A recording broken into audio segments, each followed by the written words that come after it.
ఈరోజు ప్రొద్దునుండి గడ్డి కట్టలు కట్టించిన ఇప్పటిదాకా 150 కట్టలు కట్టిండు. ఇవన్నీ కట్టలు కట్టించిన. ఎవరో పక్కపొంటి మంటలు పెట్టిర్రు. ఈ కాలువ మధ్యలో కాలువ ఉండట్లా కొద్దిగా సేఫ్ జోన్ ఉన్నది. ఈ కాలువ లేకపోతే ఇట్లా మొత్తం ఈ వరకు 150 కట్టలు అన్నీ గంగలగాల్సి. ఇక్కడ దాకా మంట వచ్చింది. అదంతా కాలింది. అంతా కాల పెట్టారు మొత్తం. ఇప్పటికీ ఘోర పెద్ద పెద్ద మంటలు ఘోరంగా మండుతున్నాయి. ఈ గాల్పు పెడుతుంది. ఈ గాల్పు గిట్ట ఎగరేసి ఇక్కడ ఇటు ఇటు ఇటు తలిగింది అనుకో, ఈ 150 కట్టలు గంగలు కలుతాయి, మొత్తం గాలి పీకుతాయి. ఎవడైనా కొద్దిగా ఆలోచించుకోవాలి. ఇట్లా మంటలు పెడితే ఏమవుతుంది చెప్పు. ఒకేళ్ళి చెప్తారు, అందరు చెప్తారు మంటలు అగ్గి పెట్టకూరి, పొలాలలో అగ్గి పెట్టదు తన్నాక కూడా ఎవరు ఇంటలేడు, అసలు పట్టించుకుని నాదులే లేడు. ఎవరిని ఇష్టం వాడు అగ్గి పెట్టుకుంటూ పోతారు.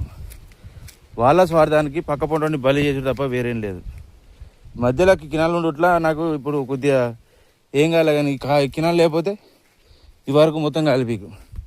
పొద్దున్నుంచి కష్టపడుతున్నా, ఈ కట్టలు కట్టిస్తున్నా పొద్దున్నుంచి. ఏదైనా చేసేటప్పుడు కొద్దిగా ఆలోచించుకొని చేసుకోవాలి. ఇంకా మంటలు ఘోరంగా మండుతున్నాయి.